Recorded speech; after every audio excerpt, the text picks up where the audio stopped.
aspect, we're going to talk about a body shape at address and a posture at address, and then how your body then dictates what the club does. So we're quite straight through here, and then obviously rounded through here. And now that's going to be part of what you do in day-to-day life. Mm-hmm. You guys have got, generally speaking, not great postures. Mm-hmm. But we also see this bum sitting well outside your heels, which then means that we're going to have a reasonable amount of pressure in your heels, and it's going to change and do some weird and wonderful things from there. Your balance point in your body is on the balls arches of your feet. So we've got a body shape that it will change to counterbalance what it's starting with. Okay, if that makes sense. Mm-hmm. So that is my number one thing for you, for want of a better term. So as we press play here, we're going to start to see some interesting stuff. You're going to lose body height again. So we're going to gain flex in your knee.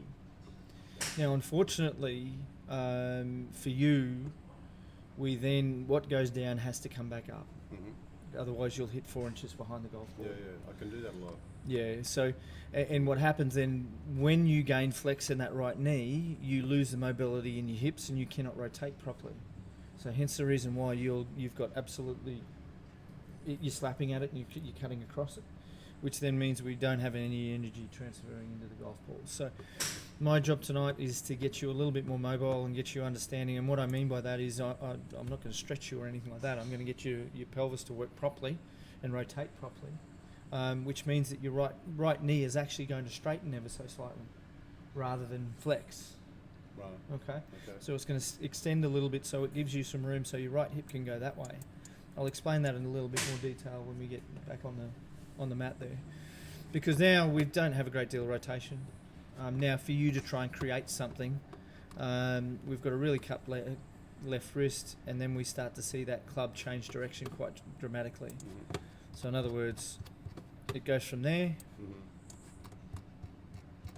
And I'm coming over. Yeah. Yeah. Okay. Yeah. So there's a number of things that then concerns me then. That's why you pop it off the top of the golf club with your driver if you tee it up too high. There's a little thing called angular momentum. So in other words, the distance between there and there of the golf club. Now if I get that to where it should be, which is roughly about there at the same point in time, well then that's got to travel further to get to there. Go through that one again, sorry. Yep. Yeah. So at this point in time where the golf club is, roughly, we can even take it back to, we'll take it to there. So at that point in time, the distance between there and the golf ball, if I get it to where it should be, which is coming back in from over here somewhere, Right. it's got to travel further to get there. So in other words, it's got to travel quicker.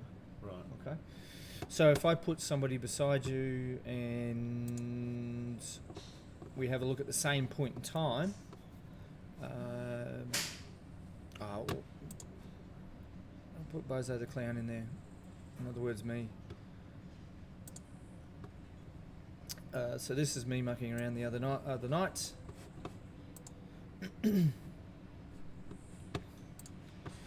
So at the same point in time, if I play this through, so at the same point in time, we play you through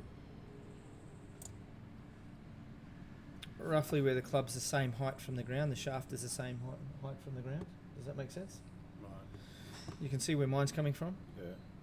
and the distance that it's got to travel to get to there, and the distance that your club is from the ground. In other words, you've got absolutely zero, well, not zero, but you're robbing yourself of club head speed, like you wouldn't believe. So from my aspect, how do I change that? Impossible. No, not impossible at all. That's easy. Very, very simple. We are going to start with very, very small golf swings. We're going to chip it better and pitch it better, and then I will get you to hit it further. There's no question about that. That's an easy one, actually. I'm going to seem like a miracle worker, essentially. So in other words, there, and not that I normally use these lines, but it points out it.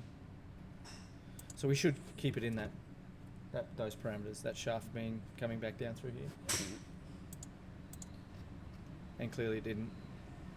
So at that point in time there, instead of being there, it's going to be there. Okay? Right. And I'll show you that it's going to feel like a pork chop to start off Sure. with. But I'll show you. I'll probably miss the ball and everything. No, you won't. Yeah. I can guarantee you that. Yeah. But we'll get you to work your body properly, and I'll give you some drills to do at home Okay. that will make it a lot better, a lot easier. So then we go and put the chief in your hands, and anything's exacerbated by the length of that shaft. So Yep. we still gain flex. So when you gain flex in your knees, you straighten your spine up. Now you've got to get back to the same place, and of course you can't. It's almost an impossibility. Now you hit that really well until when I start working with you, Right. and then I've got to make it better. Yeah? All right. Okay, so all that gobbledygook means that we'll change your posture address as far as we won't sit back as much. And we'll get you on top of the golf ball, and we'll get the shaft working back through here on the way down. Okay. And that's all I'm going to This will be say. interesting. Why? With me, with my body. Yeah. Okay.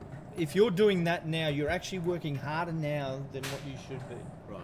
if that makes sense. Yeah. Sure. So it's actually Yeah, more yeah. difficult to do Sure, what you're doing sure, yeah. than what we're I'm just sure it about to is. do. No, yeah.